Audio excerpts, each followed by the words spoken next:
नमस्कार, आज की बात में आपका स्वागत है। आज एक बार फिर पूरे देश में दिन भर लखीमपुर खीरी में हुई हिंसा की चर्चा हुई और आज शाम को इस पर एक बड़ी खबर आई। इस मामले में पुलिस ने जो एफआईआर दर्ज की है उसकी कॉपी मेरे पास में है और इस एफआईआर में केंद्रीय मंत्री अजय मिश्रा के बेटे को प्राइम एक्यूज बनाया गया है। आशीष मिश्रा पर किसानों को गाड़ी से कुचलकर मारने का आरोप है, किसानों पर फायरिंग करने का इल्जाम है, उस पर हत्या के इल्जाम में दफा 302 के तहत केस दर्ज किया गया है। पुलिस ने जो एफआईआर दर्ज की है उसमें लिखा कि आशीष मिश्रा मौके पर मौजूद था, वो अपनी जीप में सवार था, उसके साथ दूसरी गाड़ियों में 15 से 20 लोग मौजूद थे, उनके पास हथियार थे। आशीष मिश्रा अपनी जीप की बाईं सीट पर बैठकर फायरिंग करता हुआ भीड़ को रौंदकर आगे निकल रहा था। इस फायरिंग में एक किसान की मौत हो गई। एफआईआर में दरिंदगी शब्द का इस्तेमाल हुआ है। लिखा है कि आशीष मिश्रा ने भीड़ के साथ दरिंदगी की, सड़क के दोनों तरफ जो लोग मौजूद थे उन्हें भी रौंद डाला।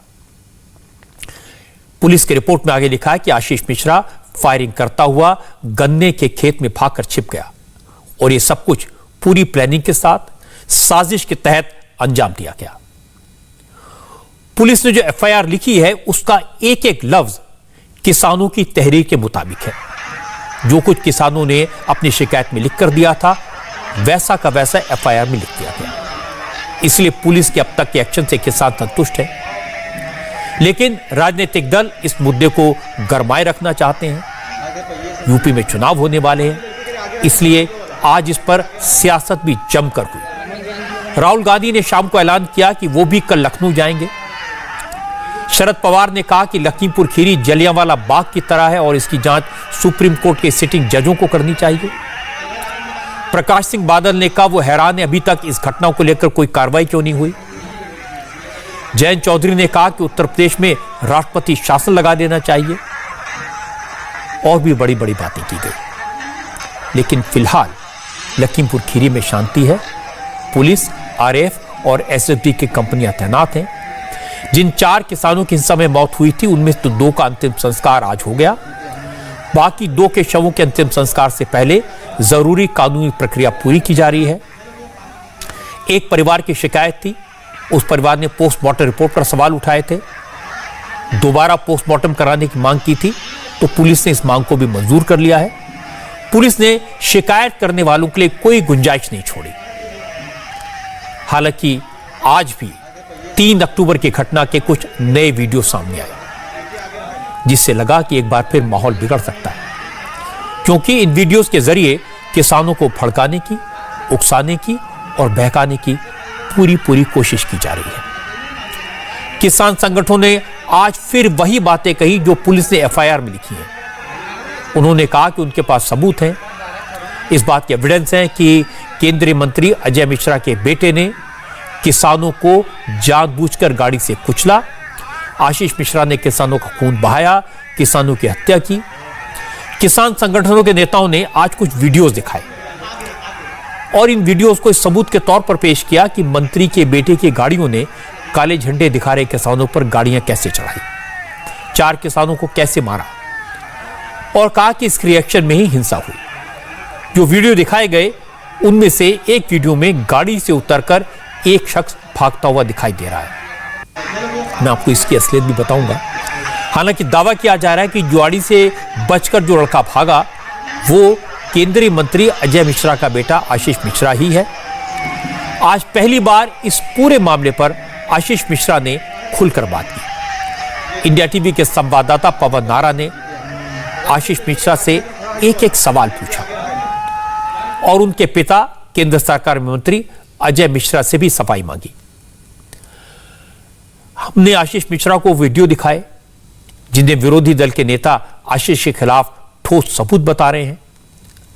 अब चूंकि इल्जाम इन दोनों पर है, किसान नेताओं के निशाने पर अजय मिश्रा और उनके बेटे आशीष मिश्रा हैं। विरोधी दलों के नेता अजय मिश्रा को मंत्रिमंडल से हटाने की और आशीष मिश्रा को गिरफ्तार करने की मांग कर रहे हैं, इसलिए इनसे सवाल पूछना लाजमी था। आशीष मिश्रा के खिलाफ सबूत के तौर पर आज जो नए वीडियो दिखाए गए हैं उनमें दिखता है कि रोड पर काले झंडे लेकर किसान खड़े थे। सड़क के दोनों तरफ प्रदर्शनकारी थे। कुछ लोग सड़क के बीचों बीच थे। इनमें से कोई भी पीछे की तरफ नहीं देख रहा था।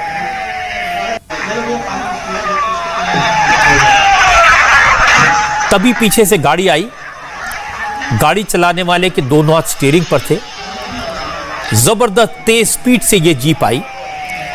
जीप के सामने खड़े किसान को पीछे से आ रही मौत का अंदाजा भी नहीं हुआ और 1-2 सेकंड में ही ये मौत की जीप जिंदगी को रोकती हुई निकल गई।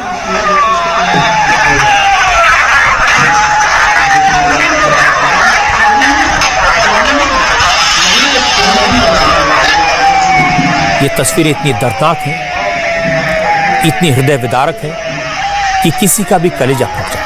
आगे पहिए से जीते रमन ही लड़के के आगे आगे खड़ा है ये वाला इनके आगे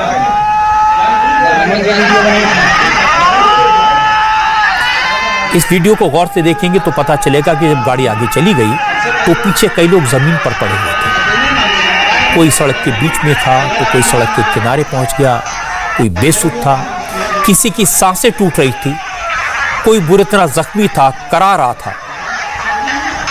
लेकिन हैरानी की बात यह कि इस जीप के पीछे जो ब्लैक कलर की एसयूवी थी उसने भी रोड पर मौजूद शख्स को रोक दिया।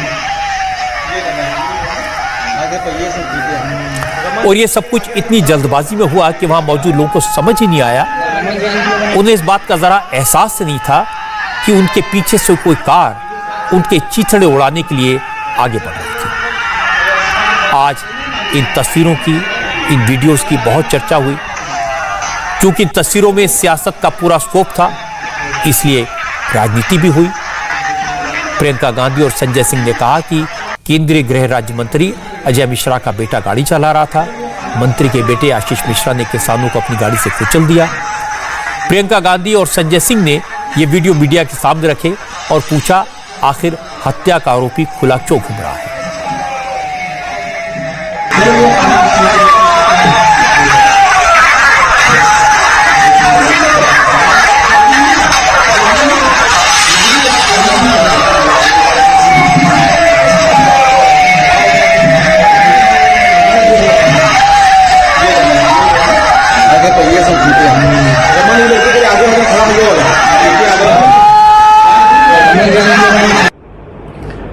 ये वीडियो आपके सरकार के एक मंत्री के बेटे को किसानों को अपनी गाड़ी के नीचे कुचलते हुए दिखाता है। इस वीडियो को देखिए और इस देश को बताइए कि इस मंत्री को बर्खास्त क्यों नहीं किया गया है और इस लड़के को अभी तक गिरफ्तार क्यों नहीं किया गया है।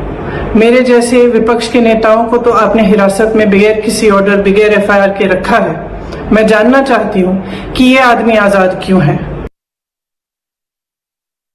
मंत्री की गाड़ियां किसानों को किस निर्ममता के साथ कुचलती हुई, रौंदती हुई, उनकी हत्या करती हुई जा रही हैं। ये वीडियो शायद आपने भी देखा होगा, लेकिन आप देखिए कि किस तरह से, आप देखिए किस तरीके से सत्ता के नशे में चूर मंत्री के गुंडों ने इन गाड़ियों से किसानों को रौंदा है, कीड़े मकोड़े की तरह रौंद के मार दिया है। मुझे आप बताइए, क्या अब तक आदित्यनाथ जी की पुलिस ने मंत्री को गिरफ्तार किया? जो वीडियो विरोधी दलों के नेताओं ने दिखाया, वही वीडियो किसान संगठनों ने भी दिखाया। किसानों का दावा है कि आशीष मिश्रा ने फायरिंग की और भाग निकला। इसी दावे के सपोर्ट में यह वीडियो दिखाया जा रहा है। 3 सेकंड का एक और वीडियो है जो आज बहुत सर्कुलेट हुआ। इसमें स्काई ब्लू कलर का कुर्ता पहने एक शख्स तेजी से जीप से निकलकर भागता हुआ दिखाई दिया और जिस वक्त यह शख्स गाड़ी से बाहर निकला तब उसी गाड़ी के पिछले टायर के नीचे एक आदमी दबा हुआ था। उसके शरीर का आधा हिस्सा टायर के नीचे था। लखीमपुर हिंसा की यह फुटेज आज खूब सर्कुलेट हुई। इस वीडियो में एक प्रदर्शनकारी हाथ में डंडा लेकर गाड़ी की तरफ पीछे से दौड़ता भी दिखाई दिया। दावा यह किया जा रहा है कि जो शख्स जीप से उतरकर भागता हुआ दिख रहा है वही आशीष मिश्रा है। उसने किसानों पर फायरिंग की और भाग गया। ये बात आज जो एफआईआर फाइल की गई उसमें भी लिखी गई है, क्योंकि किसान संगठनों की तरफ से जो तहरीर पुलिस को दी गई थी उसके आधार पर ही पुलिस ने किसानों की तहरीर को एफआईआर में कन्वर्ट किया है। इसीलिए एफआईआर में लिखा है कि आशीष मिश्रा अपनी जीप में बाईं सीट पर बैठकर फायरिंग करते हुए भीड़ को रौंदते हुए आगे बढ़ा, जिसमें फायरिंग की वजह से गुरविंदर सिंह नाम के शख्स की मौत हो गई। इसके बाद आशीष मिश्रा की गाड़ी कंट्रोल से बाहर होकर गड्ढे में पलट गई, जिसकी वजह से कई राहगीर गंभीर रूप से घायल हो गए। एफआईआर में आगे लिखा है कि आशीष मिश्रा उर्फ मोनू फायरिंग करता हुआ गन्ने के खेत में भागकर छिप गया। एफआईआर में कहा गया कि यह सारा काम गृह राज्य मंत्री और उनके बेटे आशीष मिश्रा ने सुनियोजित तरीके से साजिश के तहत अंजाम दिया, इसलिए आरोपियों के खिलाफ सख्त कार्रवाई करते हुए उन्हें अरेस्ट किया जाए। अब चूंकि इल्जाम यह है कि केंद्रीय मंत्री का बेटा गाड़ी से उतरकर भागा, इल्जाम है कि उसने किसानों को गाड़ी के नीचे रौंदा, इसलिए हमारे संवाददाता पवन नारा ने आज आशीष मिश्रा को पकड़ा। पवन नारा ने आशीष से पूछा कि 3 अक्टूबर को आखिर हुआ क्या था, वो उस दिन कहां थे, क्या वो तिकोनिया गए थे जहां पर यह घटना हुई। पवन नारा ने आशीष मिश्रा को वीडियो भी दिखाया जिसमें साफ दिख रहा है कि गाड़ियां किसानों को कुचल कर निकल गई। उनसे पूछा क्या वो इस गाड़ी में मौजूद थे, लेकिन आशीष मिश्रा ने बार बार कहा वो उस दिन अपने गांव में थे, पूरे दिन की वीडियो रिकॉर्डिंग है, वो न तो मौके पर थे, न उन्होंने किसी को कुचला और न वो गाड़ी से उतरकर भागे। इस पूरे विवाद में आपका नाम लिया जा रहा है और कहा जा रहा है कि जिस थार के साथ किसानों को कुचला गया वो थार आप चला रहे थे, क्या कहेंगे? सबसे पहले तो मैं आपको ये बता दूं कि जो घटना स्थल है वहां से लगभग 4.5 किलोमीटर की दूरी पर एक दंगल का आयोजन हो रहा था। वो लगभग 35 सालों से हमारे परिवार का पुश्तैनी कार्यक्रम है जिसका मैं अध्यक्ष हूं, और वो दंगल का कार्यक्रम था, उसमें डिप्टी सीएम जी का बतौर चीफ गेस्ट उनको रहना था। तो उसी कार्यक्रम में मैं सुबह से लेकर के समापन तक का मैं वही कार्यक्रम पर ही रहा, मैं कहीं भी नहीं गया। बस ये था कि डिप्टी सीएम साहब को रिसीव करने के लिए कुछ कार्यकर्ताओं को भेजा गया था वहाँ पर, लेकिन वो रिसीविंग पॉइंट पहुँचने से पहले ही उनकी गाड़ियों पर आक्रमण हो गया, गाड़ियों तोड़ फोड़ दी गई, लोगों को निकाल के मारा गया, हत्या कर दी गई, ये सारी घटनाएं हुई। आप कह रहे हो आप घटनास्थल पे नहीं थे, जिस वक्त ये घटना हुई आप कहां थे, क्या उसका सबूत है आपके पास? क्योंकि आपके खिलाफ तो बहुत सारे वीडियो वायरल हो रहे हैं। नहीं, मेरे ये तो पहली चीज तो प्रश्न ही नहीं है कि मेरे खिलाफ वीडियो वायरल हो, क्योंकि मैं घटनास्थल पर अपने दंगल के आयोजन में था। ये अब ये देखिए, ये दंगल का कार्यक्रम हो रहा है जिसमें मैं साफ साफ दिख रहा हूँ, ये अनाउंस में कर रहा हूँ, मैं ये अखाड़े पर खड़ा हुआ हूँ और ये पहलवान कुश्ती लड़ रहे हैं। तो उसमें सबसे सीधी सी बात ये है कि सुबह 9 बजे से लेकर के कार्यक्रम के समापन तक का, यानी कि 4:30 पौने 5 बजा होगा, तब तक मैं बनवीरपुर में ही दंगल के स्थान पर ही था। अच्छा, एक ये वीडियो वायरल हो रहा है जिसमें से एक शख्स कार से निकल के भागता है, नीचे किसान कुचला हुआ दिखाई दे रहा है, ये थार किसकी है और ये जो शख्स भाग रहा है ये कौन है? हमें देख के लग रहा है कि ये आप तो नहीं है, लेकिन है कौन? देखिए, मैं इसमें ये बताना चाहता हूं कि ये हमारी जो इसमें आपने देखा कि थार गाड़ी, मैंने आपको जैसा कि बताया, हमारे कार्यकर्ता 3 वाहनों से आदरणीय मुख्यमंत्री जी को रिसीव करने के लिए गए थे। उन कार्यकर्ताओं में जैसा कि आप लोगों ने दिखाया या चर्चा आ रही है कि हमारी गाड़ी पर पथराव हुआ, पथराव आने से ड्राइवर मेरा जो इसके अंदर था वो अचेत हो गया। ये कार्यकर्ता बेचारे बैठे हुए थे, ये निकल करके, क्या आप इसको पहचानते हैं? ये सुमित जायसवाल हैं, ये हमारा कार्यकर्ता है जो रिसीव करने के लिए गया था। दूसरी चीज, इसमें इन लोगों ने आरोप लगाया है कि तमंचा और पिस्तौलों से फायर करते हुए गए। अब आप इसमें स्वयं चित्र में देख लीजिए, ये कार्यकर्ता असलहा लिए है कि अपनी जान बचाने को भाग रहा है कि कैसे।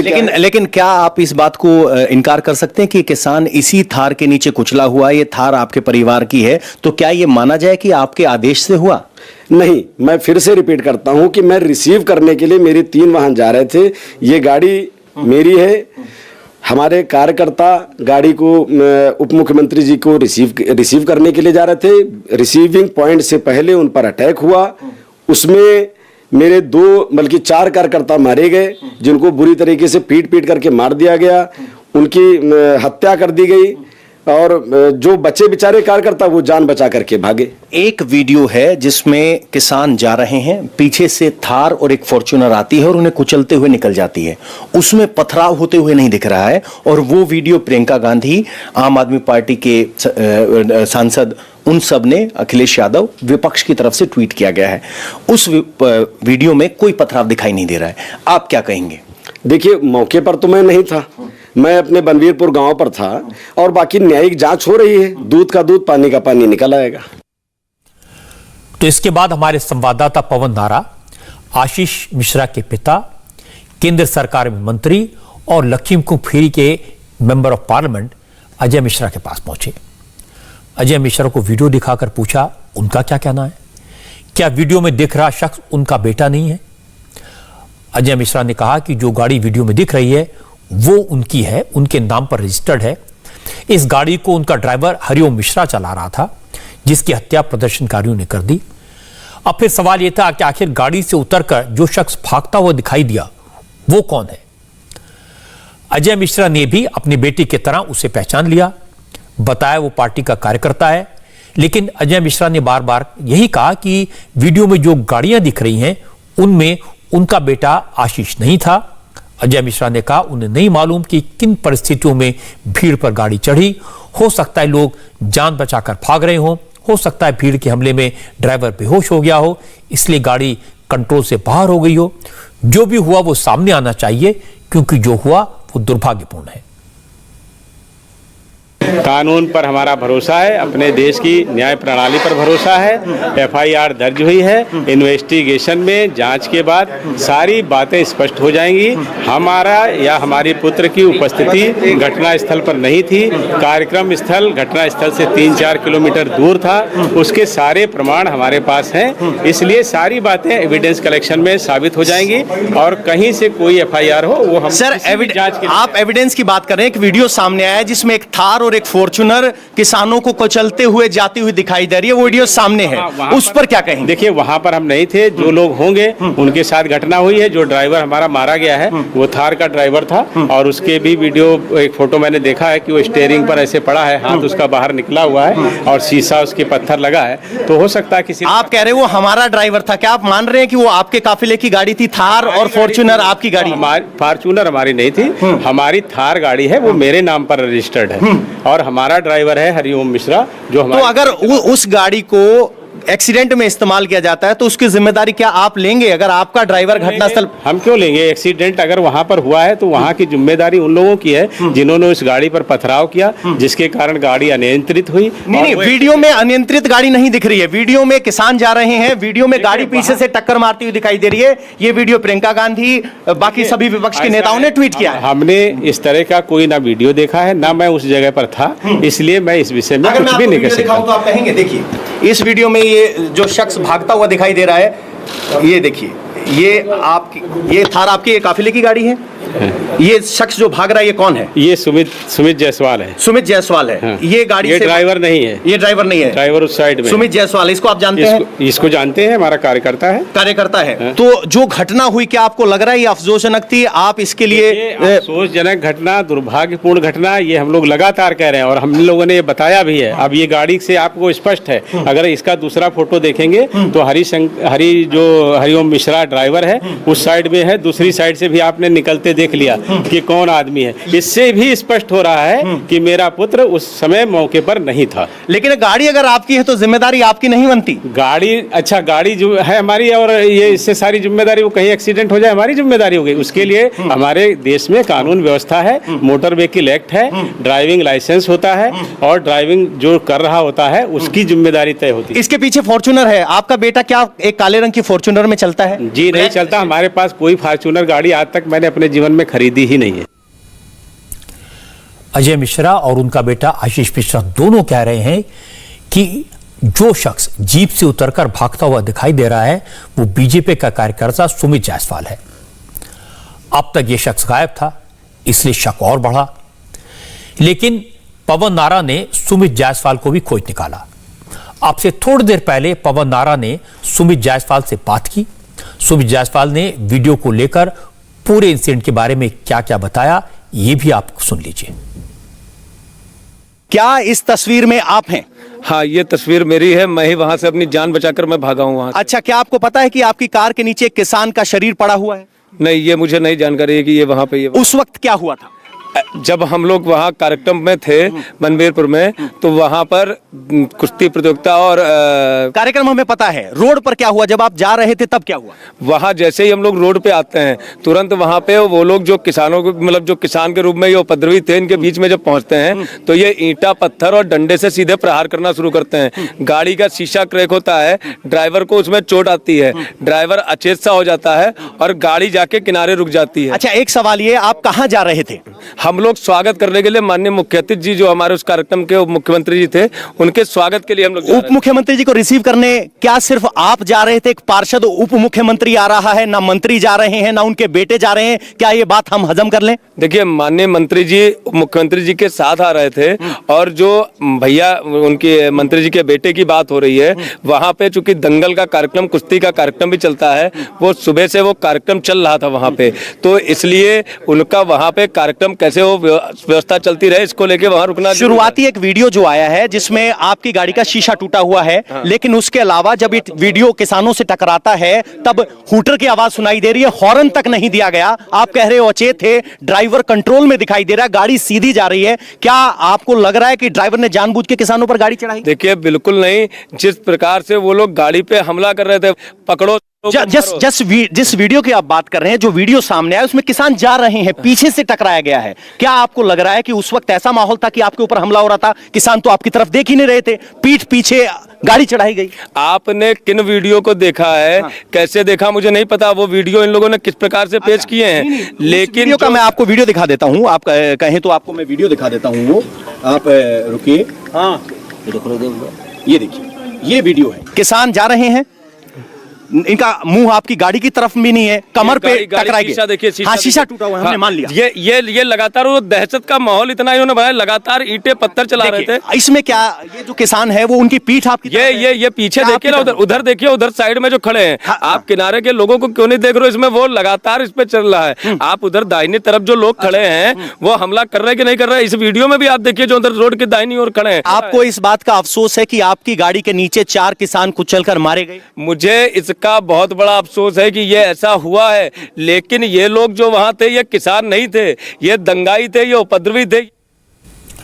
अगर सुमित जायसवाल सच बोल रहा है तो ये बात साफ है कि गाड़ी से उतरकर जो शख्स भागा वो आशीष मिश्रा नहीं, सुमित जायसवाल था। लेकिन एफआईआर के मुताबिक आशीष मिश्रा 4 किसानों की हत्या का आरोपी है। हालांकि अजय मिश्रा का और आशीष मिश्रा का दोनों का कहना है कि वो मौके पर नहीं था, उसे नहीं पता घटना कैसे हुई, वहां क्या हुआ। हालांकि आज एक और वीडियो बार बार दिखाया गया जिसमें दिखाई दे रहा है कि प्रदर्शनकारी किसान रोड के दोनों तरफ खड़े थे। वीडियो देखकर ऐसा लगा कि वो जीप समेत दूसरी गाड़ियों को रोकने की कोशिश कर रहे थे। कुछ लोगों के हाथ में डंडे दिखाई दिए। इसीलिए जब आशीष मिश्रा से वीडियो के बारे में पूछा गया तो आशीष ने बार बार यही कहा, वो मौके पर नहीं था। लेकिन वीडियो देखकर ऐसा लगता है कि किसानों के हमले में गाड़ी का ड्राइवर बेहोश हो गया, गाड़ी कंट्रोल से बाहर हो गई और किसानों को कुचलते हुए निकल गई। लोकतंत्र के अंदर सबको अधिकार है, अपना धरना आप दीजिए। हमारा अधिकार ये था कि मैं अपने चीफ गेस्ट को रिसीव करने जाने का मेरा ये था, परंतु हमारी गाड़ी पर अटैक करना, हमारे 4 कार्यकर्ताओं को गाड़ी से निकाल करके मारना। लेकिन किसानों की तरफ से कहा जा रहा है कि कार्यकर्ताओं को निकाल के नहीं मारा गया, जब उन्होंने रौंद दिया उसके बाद का घटनाक्रम है।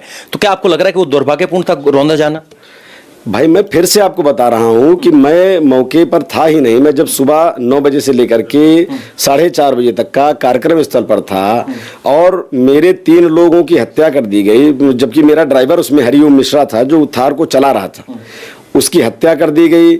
कुछ लोगों का कहना है कि पत्थर फेंक करके जब उसको मारा गया तो वो वहीं पर स्टीयरिंग पर ही बेहोश हो गया, जिससे गाड़ी अनियंत्रित हो। एक वीडियो भी है जिसमें कहा गया है कि जब उनसे कहा गया कि बोलिए आपको टेनी ने भेजा है, इस बात से वो इनकार करता है, लेकिन वो ये बात स्वीकार करता है कि उन्होंने कहा था कि वहां भीड़ है, जाकर देखो। ऐसा कोई आदेश दिया गया? नहीं, ऐसा कुछ नहीं था। हम फिर से आपको रिपीट कर रहे हैं कि डिप्टी सीएम जी को रिसीव करने के लिए हमारे 3 वाहन कार्यकर्ता वहां पर जा रहे थे। वो इज्जत सा सम्मान जा रहे थे, जिसमें फूल और माला और वो जो भी होता है वो सब चीजें लेकर के उनको स्वागत करके उनको रिसीव करके लाना था। लेकिन वहां पॉइंट पहुंचने से पहले ही उनके ऊपर पथराव हुआ, आक्रमण हुआ, जिसमें ये सब घटनाएं हुई। तो आप कह रहे हैं आप घटनास्थल पे नहीं थे, आपने अपने कार्यकर्ताओं से बात की होगी, कार्यकर्ताओं ने क्या बताया, आपको फर्स्ट हैंड इंफॉर्मेशन क्या मिली है जो इन वीडियो से इत्र आप कहना चाहते हैं कि हमें जानकारी ये मिली? हमें जानकारी ये मिली, हमारे कार्यकर्ताओं ने कहा कि साहब हम लोग माननीय डिप्टी सीएम साहब को रिसीव करके लाने जा रहे थे। उसी मध्य में हम लोग पॉइंट तक नहीं पहुंचे, अचानक से हम लोगों पर लाठी, डंडो, बांका, तलवार, इन सब चीजों से पथराव हुआ और सब लोग अपनी अपनी जान बचाने को जैसे तैसे, वो लोगों का ये कहना था हम समझ ही नहीं पाए कि घटना हमारे साथ क्यों हो रहा है, ऐसा अचेत हो गए बिल्कुल। और कितने किसान इकट्ठा थे विरोध करने के लिए, और लखीमपुर खीरी में किसान आंदोलन में इतने लोग इकट्ठा होंगे, क्या इस तरह का आपको आभास था? मैं 2 दिन से यानी कि 2 तारीख से लेकर के 3 तारीख तक का मैं कार्यक्रम की ही व्यवस्था में था। चूंकि मैं अध्यक्ष हूं, मैं बनवीरपुर से गया ही नहीं, मैं बनवीरपुर में ही था। वहां से घटना जो आपके यहाँ हुई है वहां से 4 किलोमीटर 4.5 किलोमीटर हमारा गांव पड़ता है बनवीरपुर में राइस मिल से लेकर के दंगल जहां पर होता है, कुश्ती होती है, प्राथमिक पाठशाला बनवीरपुर, प्राथमिक विद्यालय बनवीरपुर, वहीं तक था। तो वहां पर कितने किसान थे, क्या था क्या नहीं था, ये हमको जानकारी नहीं थी। एज अ नॉर्मल हमारे 3 वाहनों में कार्यकर्ताओं को कहा गया कि भाई अब डिप्टी सीएम आ रहे हैं, आप उनको रिसीव करके ले आइए। एक बयान और चला है जिसमें आपके पिताजी हैं, जिसमें कहा गया है कि आप सुधर जाइए वरना आप जानते हैं हम चुनौती स्वीकार कर लेते हैं। तो क्या ये बयान इस पूरे घटनाक्रम की भूमिका तय करता है, भूमिका बना रहा है? ऐसा है, वो बयान जो भी पेश करे जा रहे हैं वो आधे पेश करे जा रहे हैं, वो कुछ पॉइंटों को जोड़ करके पेश करा जा रहा है। जबकि सत्यता ये है कि हमारे पिताजी जो संपूर्ण नगर कार्यक्रम में गए थे, किसानों ने ही गोष्ठी रखी थी जिसमें माननीय मंत्री जी को जाना था, और उस किसानों की गोष्ठी में माननीय मंत्री जी जब वहां पर पहुंचे, उनके पहुंचने से पहले भारत माता के चित्र को फाड़ा गया, आदरणीय प्रधानमंत्री जी के चित्र को फाड़ा गया, मुख्यमंत्री जी के चित्रों को फाड़ा गया, और जो सम्मान में जो होर्डिंगें लगाई गई थी वो सारी फाड़ दी गई। उसमें निश्चित रूप से ये तय है कि भारतवर्ष का किसान तो ऐसा नहीं करेगा, लेकिन किसानों के मध्य में जो अराजक तत्व या जो गुंडे बैठे हुए थे, निश्चित रूप से उनकी ये हरकत है। आपने देखा हमारे संवाददाता पवन नारा ने कोई कसर नहीं छोड़ी। उन्होंने हर तरह से सवाल पूछा, वीडियो दिखाकर सवाल पूछा, बैकग्राउंड बताकर सवाल पूछा, और आशीष मिश्रा और अजय मिश्रा बिल्कुल साफ तौर पर सारे आरोपों को गलत बता रहे हैं। उन्होंने बार बार दावा किया कि आशीष मिश्रा मौके पर मौजूद नहीं था, लेकिन किसान संगठनों का कहना है कि गाड़ी से उतरकर भागा शख्स आशीष मिश्रा ही था। उसने गुरविंदर सिंह के सिर में गोली मारी और भाग गया। अब एक और पेच है, गुरविंदर सिंह की पोस्टमार्टम रिपोर्ट में सिर में गोली लगने का जिक्र नहीं है।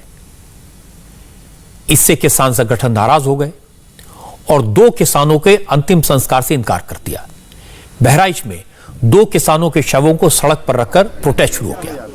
हालांकि बाद में दलजीत सिंह का अंतिम संस्कार तो कर दिया गया, लेकिन गुरविंदर सिंह के परिवार वालों ने और किसान संगठनों ने मांग की कि जब तक गुरविंदर सिंह के शव का दूसरी बार पोस्टमार्टम नहीं होगा, तब तक उसका दाह संस्कार नहीं करेंगे। अंतिम संस्कार को लेकर, किसानों के शवों के अंतिम संस्कार को लेकर क्या विवाद है? जो हमारे एक किसान को गोली लगी थी जी, उसका पीएम रिपोर्ट में नहीं दर्शाया गया उसको, इसलिए इससे किसानों में बहुत आक्रोश है। तो डेड बॉडी दोबारा यहाँ रोड पे रख के हम लोग फिर धरना प्रदर्शन चालू करने जा रहे हैं। और दोबारा पुलिस का क्या कहना है? पुलिस हमको पीएम रिपोर्ट की कॉपी नहीं दे रही है। अच्छा, और आपका क्या स्टैंड है इसमें? इसमें हम लोगों का स्टैंड है कि हमारा पीएम दोबारा करवाएंगे हम लोग। जब उसमें गोली लगी है, जब दिखाई दे रही है तो पीएम हुआ है उसकी रिपोर्ट आपको दे, उसकी रिपोर्ट दी जाए, उसकी कॉपी भी नहीं दे रहा है। बॉडियों का दाह संस्कार इसलिए रुका हुआ है कि हम लोग क्लियर, जो हमारी पीएम रिपोर्ट है वो क्लियर जानने थे भी जो गन शॉट है उसमें दिखाया गया नहीं दिखाया गया। भाई इसलिए इसके लिए हमारी सभी डेड बॉडियों का दाह संस्कार रुका हुआ है। वो हमें प्रशासन हमें क्लियर कर दे तो हम डेड बॉडियों यहीं से हम मैसेज कर देंगे तो हो जाएगा। एक शख्स हैं जो आपके साथी थे, उनके गोली लगी थी, कहाँ के रहने वाले थे, क्या नाम था उनका? ये राय बोझा के पास रहने वाले हैं, डीवा पड़ता है, बहराइच। गुरविंदर नाम है इनका। हाँ, उसे गोली लगी, सभी लोगों ने आंखों से देखा है। अगर पुलिस ने पीएम रिपोर्ट नहीं दी या ये विवाद नहीं सुलझा पीएम रिपोर्ट वाला, तो अगला कदम किसानों का क्या होगा? अगला कदम वही महापंचायत का होगा जी। फिर हम लोग जो कल था वो हो जाएगा। बॉडी वापस जो है तिकोनिया गाँव आएंगी, फिर मजबूरी है। किसान नेताओं का कहना था उन्हें पोस्टमार्टम रिपोर्ट नहीं मिली, लेकिन थोड़ी देर बाद बहराइच में गुरविंदर के परिवार वालों को पोस्टमार्टम रिपोर्ट दे दी गई। पुलिस ने कहा रिपोर्ट मिल गई है, दाह संस्कार कर दीजिए, लेकिन गुरविंदर के परिवार के साथ साथ किसान आंदोलन को सपोर्ट करने वाले दूसरे लोग सेकंड पोस्टमार्टम की मांग पर अड़े रहे। पोस्टमार्टम की रिपोर्ट के अंदर लिखा है कि इनको गोली नहीं लगी, ये लिखा है ना, जबकि उनके कान से गोली बज के उनकी मृत्यु हुई है। तो ये झूठी पोस्टमार्टम की रिपोर्ट क्या दिखाती है? क्या दिखाती है झूठी रिपोर्ट? किस डॉक्टर ने बनाई है? इस डॉक्टर के ऊपर भी पर्चा होना चाहिए कि नहीं होना चाहिए? आप इधर से गोली लगी और आप प्रशासन यहाँ पे दबाव डाल रहा है कि अंतिम उनका संस्कार कर दिया जाए। कैसे संस्कार होने देंगे भाई हम? क्या इंसाफ मिलेगा? झूठी रिपोर्टें बनेंगी, ये डेमोक्रेसी है? जब किसान संगठनों के नेता एक्टिविस्ट वहां पर पहुंच गए तो पुलिस को समझ आ गया कि यह मामला बहुत संवेदनशील है, इसलिए एक एक कदम फूंक फूंक कर रखा जा रहा है। क्योंकि किसान संगठन गुरविंदर सिंह का दोबारा पोस्टमार्टम कराए जाने की मांग करने लगे तो पुलिस ने मांग तुरंत मान ली। लखीमपुर के एसपी ने कहा कि पुलिस चाहती है कि परिवार वाले पूरी तरह संतुष्ट हो जाएं, प्रशासन पूरी तरह से परिवार वालों का सहयोग करेगा। लखीमपुर खीरी के एसएसपी हमारे साथ हैं विजय ढुल साहब। विजय ढुल साहब, 4 किसानों की मौत हुई थी और 4 दूसरे अन्य लोगों की, कितने लोगों का अंतिम संस्कार हो गया? इसमें जो 8 लोग थे उनमें से 6 लोग लखीमपुर के निवासी हैं। सभी लोगों के लास्ट राइट्स हो गए हैं। 2 लोग जो बहराइच के रहने वाले थे उनकी बॉडीज को बहराइच भेजा गया है, जहां पे उनके अंतिम संस्कार की कार्रवाई की जा रही है। सर, एक इसमें सवाल, ये जो पीएम रिपोर्ट वाला पूरा विवाद है, गोली वाला, उसको लेकर किस तरह से सुलझा रहे हैं? परिवारजनों के द्वारा पीएम रिपोर्ट पर कुछ उनके द्वारा सवाल उठाए गए हैं। उस पीएम रिपोर्ट की निष्पक्ष और पीएम रिपोर्ट की सुचिता को करने के लिए, मेंटेन करने के लिए दोबारा पीएम कराए जाने के बारे में निर्णय लिया गया है, जो कि एक पैनल के द्वारा किया जाएगा। पूर्व का पीएम भी पैनल के द्वारा ही किया गया था और उसमें वीडियोग्राफी भी की गई थी, लेकिन उनकी संतुष्टि के लिए दोबारा से पीएम कराया जाएगा। कहाँ, दिल्ली में या यहीं पे? इसके बारे में जैसा होगा आप लोगों के साथ शेयर किया जाएगा। पुलिस ने कितना एफर्ट किया ये आपको इस बात से पता चलेगा कि राकेश टिकैत ने बताया कि गुरविंदर सिंह के दोबारा पोस्टमार्टम के लिए लखनऊ से डॉक्टर्स को हेलीकॉप्टर के जरिए बुलाया गया है। आज ही पोस्टमार्टम होगा और उसकी वीडियोग्राफी भी की जाएगी। पोस्टमार्टम के वक्त डॉक्टर्स के अलावा किसानों का एक प्रतिनिधि भी उस जगह मौजूद होगा जहां पोस्टमार्टम हो रहा होगा। अभी 3 का हो गया है। 3 का हो गया, 2 अभी रह रहे हैं। एक की रिपोर्ट नहीं गई थी, वो अभी शायद मिल जाएगी रिपोर्ट, और एक का री मेडिको होगा पीएम। उसके लिए अलग अलग हॉस्पिटलों के डॉक्टर बुलवाए और वे हेलीकॉप्टर से वहाँ पहुँचने वाले होंगे। बहराइच में कहाँ से डॉक्टर्स आ रहे हैं? डॉक्टर केजीएमसी है, लखनऊ से है, सारे अलग अलग हॉस्पिटलों से हैं। अच्छा, लखनऊ के अस्पतालों से है और कुछ बहराइच से है। अच्छा, जो निष्पक्षता को लेकर आप लोगों ने सवाल? बिल्कुल, हाँ बिल्कुल। तो आज होगा पोस्टमार्टम या कल होगा? नहीं, आज ही होगा। वीडियोग्राफी सरकार भी करवाएगी और हम अपना भी करवाएंगे। एक अपना भी लोग वहाँ पे अंदर रहेगा, ताकि पूरी निष्पक्ष हो। हमने कैमरे वाले को जो भी एक बढ़िया कर सकता होगा, किसी को ये ना लगे कि वो देख ना पावे, ऐसा आदमी चाहिए कि जो पूर्ण रूप से कर दे। तो आप भी वहीं पे मौजूद रहेंगे जब तक? हम तो जाने लग रहे हैं, अब जितना टाइम लगेगा बहराइच या जहाँ पे भी जाएंगे। इन सारी बातों पर गौर करने की जरूरत है। योगी आदित्यनाथ की सरकार ने इस मामले में किसानों की संवेदनाओं को समझा, पुलिस ने संयम से काम लिया, किसानों ने मंत्री के बेटे के खिलाफ हत्या का मामला दर्ज कराने की मांग की, वो हो गया। जो बात किसानों ने अपनी शिकायत में लिखी थी वही बात एफआईआर बना दी गई, वही कुछ एफआईआर में लिखा है। जांच के लिए एसआईटी बनाने में सरकार ने देर नहीं लगाई, यहां तक कि पोस्टमार्टम दोबारा कराने की मांग भी मान ली गई। हेलीकॉप्टर से डॉक्टर्स बुलाए गए। पुलिस ने यह भी मान लिया कि अब दोबारा पोस्टमार्टम हो तो वहां किसानों का एक प्रतिनिधि रहे और वो भी इस पूरे प्रोसेस को वीडियो पर रिकॉर्ड कर सकते हैं। इन सारी बातों से लगता है कि ना तो सरकार किसी को बचाने की कोशिश कर रही है और ना ही कुछ छुपाने की कोशिश कर रही है। लेकिन विरोधी दलों की मंशा समझी जा सकती है। चुनाव का मौका है, सारे विरोधी दल योगी को घेरना चाहते हैं, उनकी कोशिश होगी इस मामले को गरमाए रखा जाए, इसलिए सब एक से एक बढ़कर बयान दे रहे हैं और एक से एक बढ़कर एक्शन दिखा रहे हैं। कांग्रेस प्रियंका गांधी की गिरफ्तारी को मुद्दा बना रही है। प्रियंका को कल हिरासत में लिया गया था, लेकिन आज यूपी पुलिस ने प्रियंका के खिलाफ दफा 144 का उल्लंघन करने, शांति भंग की आशंका समेत कई धाराओं में केस दर्ज करके उन्हें अरेस्ट कर लिया। प्रियंका गांधी गिरफ्तारी से कांग्रेस के कार्यकर्ता भड़क गए। कल से ही सीतापुर गेस्ट हाउस के आसपास कांग्रेस के कार्यकर्ता काफी संख्या में इकट्ठा हो चुके हैं। आज कांग्रेस ने अपने कार्यकर्ताओं को बुलाया, उन्होंने सुरक्षा के लिए लगाए गए बैरिकेड तोड़ दिए और इन कार्यकर्ताओं की पुलिस से झड़प भी हुई। अब राहुल गांधी ने ऐलान किया कि वो कल लखनऊ जाएंगे। कांग्रेस के साथ साथ दूसरे विरोधी दल भी लखीमपुर खीरी में बीजेपी को घेरने का पूरा स्कोप देख रहे हैं। इसलिए आज शरद पवार, प्रकाश सिंह बादल जैसे पुराने नेता भी बोले। शरद पवार ने कहा, लखीमपुर खीरी में जो हुआ उससे बीजेपी सरकार की नीयत पता चल रही है। लखीमपुर खीरी की तस्वीरें देखकर जलियांवाला बाग की याद आ गई। किसानों के ऊपर जो हमला किया गया, इससे नीयत क्या है भारत सरकार की, ये साफ होती है। सुप्रीम कोर्ट का सिटिंग जज इनके ऊपर ये जिम्मेदारी देनी चाहिए और दूध का दूध, पानी का पानी, ये स्थिति लोगों के सामने आनी चाहिए। मैं किसानों को यह आश्वस्त करना चाहता हूँ कि आप अकेले नहीं, भले आपके ऊपर यह हमला किया होगा, हुकूमत की ताकत आपके खिलाफ इस्तेमाल की गई, मगर हम पूरे देश में विपक्ष में काम करने लोग सब आपके साथ रहेंगे। शिवसेना तो लखीमपुर खीरी की हिंसा को आधार बनाकर कांग्रेस की लीडरशिप में एंटी मोदी मोर्चा बनाने की कोशिश में है। संजय राउत आज ये प्रपोजल लेकर राहुल गांधी से मिलने पहुंचे और मुलाकात के बाद संजय राउत ने कहा कि प्रियंका गांधी ने जिस तरह की हिम्मत दिखाई है, उससे विरोधी दलों को ताकत मिलेगी। राहुल गांधी कांग्रेस के सबसे बड़े नेता हैं। कांग्रेस प्रिंसिपल अपोजिशन पार्टी है। देश में ऐसी घटनाएं हो रही हैं, तो मुझे लगता है कि उनसे कम्युनिकेट या बातचीत होनी चाहिए। प्रियंका गांधी जी को अरेस्ट किया है,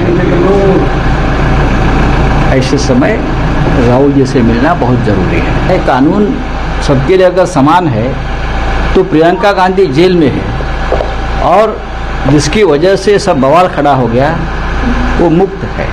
जो हिम्मत प्रियंका गांधी जी ने कल दिखाई है लखनऊ में, वो देश के अपोजिशन के लिए एक ऊर्जा देकर जाएगी। जिस तरह से आप सब लोग सत्ता का दुरुपयोग करके अपोजिशन का गला दबाने की कोशिश चल रही है, ये ठीक नहीं है।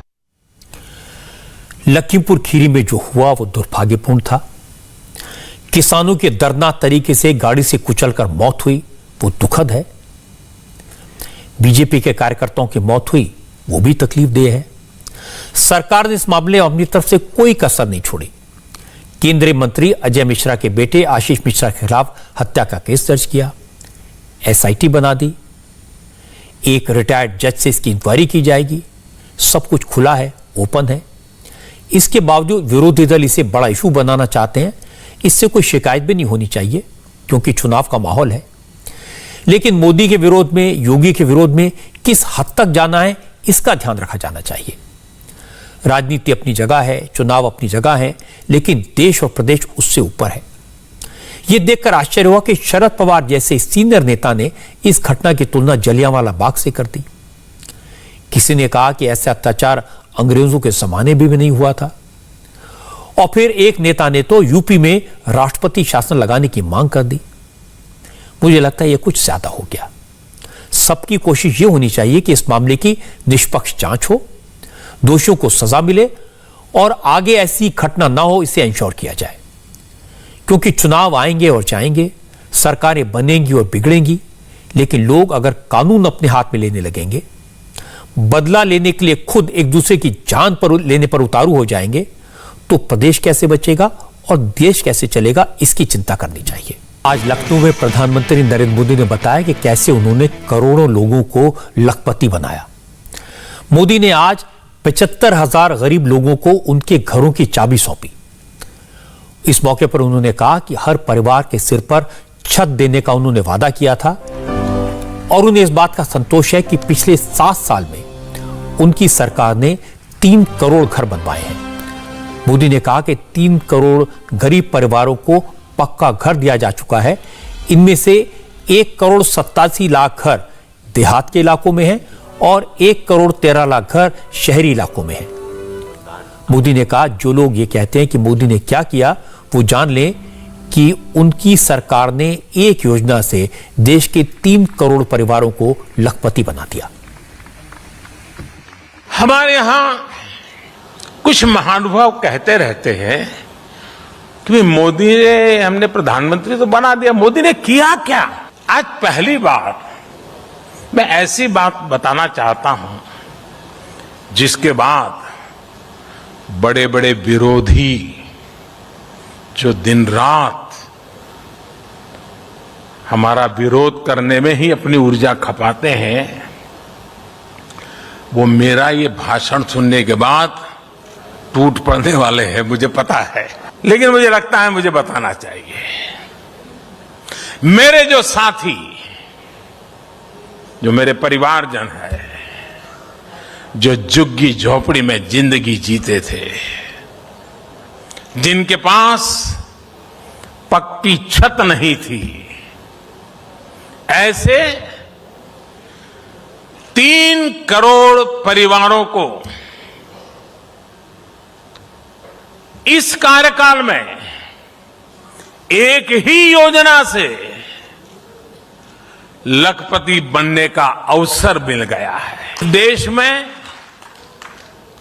मोटा मोटा अंदाज करें तो 25-30 करोड़ परिवार है, मोटा मोटा अंदाज करें।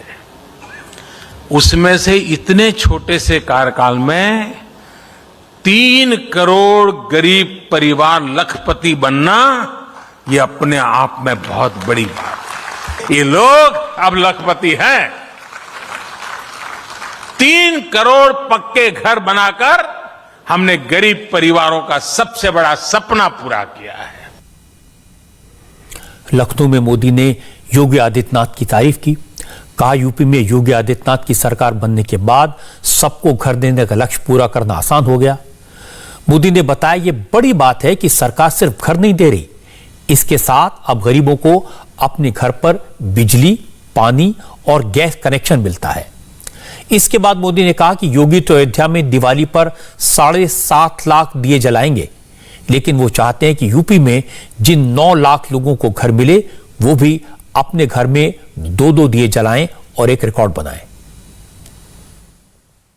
मुझे संतुष्टि है कि योगी जी की सरकार आने के बाद यूपी में शहरी गरीबों को 9 लाख घर बनाकर दिए गए हैं। अब घर में बिजली, पानी, गैस, शौचालय ऐसी सुविधाएं भी मिल रही हैं, तो गृह प्रवेश भी पूरी खुशी के साथ, आन बान के साथ हो रहा है। मैं जब उत्तर प्रदेश आया हूं तो कुछ होमवर्क भी देने का मन करता है। दे दूं? करेंगे? पक्का? देखिए, मैंने अखबार में पढ़ा है और अभी योगी जी भी शायद मैं पूछ रहा था, इस बार दीपावली में अयोध्या में कहते हैं 7.5 लाख दिए हैं, 7.5 लाख दिए का कार्यक्रम होगा। मैं उत्तर प्रदेश को कहता हूं कि रोशनी के लिए स्पर्धा में मैदान में आए।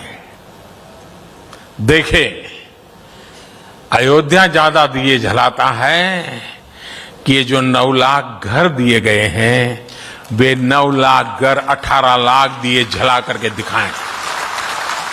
हो सकता है क्या?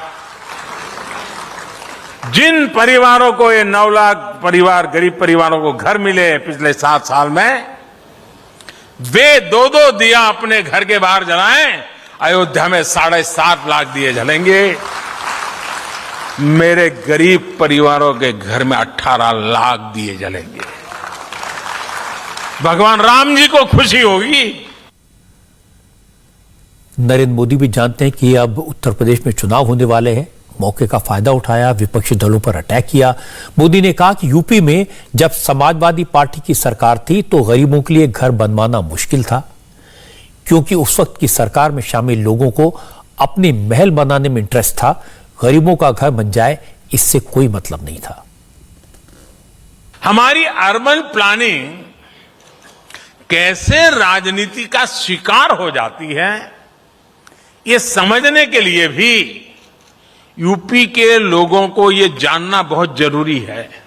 गरीबों के लिए घर बनाने का पैसा केंद्र सरकार दे रही थी, बावजूद इसके 2017 से पहले, योगी जी के आने से पहले की बात कर रहा हूं, 2017 से पहले यूपी में जो सरकार थी वो गरीबों के लिए घर बनवाना ही नहीं चाहती थी। गरीबों के लिए घर बनवाओ, इसके लिए हमें पहले जो यहां सरकार में थे उनसे मिन्नतें करनी पड़ती थी। 2017 से पहले पीएम आवास योजना के तहत यूपी के लिए 18,000 घरों की स्वीकृति दी गई थी, 18,000। लेकिन जो सरकार यहां थी उसने गरीबों को पीएम आवास योजना के तहत 18 घर भी बनाकर नहीं दिए। 18,000 घरों की स्वीकृति और 18 घर भी न बने। मेरे उत्तर प्रदेश के भाइयों बहनों, ये चीजें आपको सोचनी चाहिए। पैसा था, घरों की स्वीकृति थी, लेकिन तब जो यूपी को चला रहे थे वो इसमें लगातार अड़ंगा डाल रहे थे। उनका ये कृत्य यूपी के लोग, यूपी के गरीब कभी नहीं भूल सकते। गरीब के घर पर सिर पर छत हो, हर घर को बिजली मिले, हर घर तक पानी की सप्लाई मिले, ऐसे वादे तो आज तक सब पॉलिटिकल पार्टीज करती आई, सब सरकारें करती आई। गरीबी हटाओ का नारा तो मैं 1970 से सुन रहा हूं, लेकिन इस बात से मोदी के विरोधी भी इनकार नहीं करेंगे, इन मुद्दों पर नरेंद्र मोदी ने गंभीरता से काम किया। अब देश का कोई गांव ऐसा नहीं बचा जहां बिजली ना पहुंची हो। अब हर घर को बिजली का मुफ्त कनेक्शन दिया जा रहा है। 10 करोड़ से ज्यादा परिवारों को उज्ज्वला योजना के तहत गैस का कनेक्शन मिला है। 3 करोड़ परिवारों को अपना घर मिल गया है। हर गरीब परिवार को राशन मिल रहा है। और सबसे बड़ी बात यह कि मोदी ने गरीबों तक उनका फायदा पहुंचाने के लिए, उनका हक पहुंचाने के लिए टेक्नोलॉजी की मदद ली। इसलिए सरकार जिस गरीब के लिए पैसा भेज रही है उस तक वो पैसा पूरा पहुंचता है, लीकेज खत्म हो गया। ये बहुत बड़ी बात है।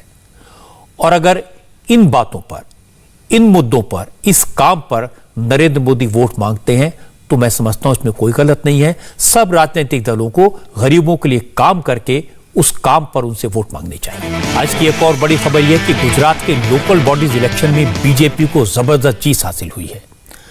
गांधीनगर म्युनिसिपल इलेक्शन में बीजेपी ने 41 सीटें जीती हैं, कांग्रेस को सिर्फ 2 और आम आदमी पार्टी को सिर्फ 1 सीट मिली है। इस लैंडस्लाइड विक्ट्री पर बीजेपी के नेता और कार्यकर्ता जश्न मना रहे हैं, लेकिन कांग्रेस के दफ्तर में सन्नाटा छाया है।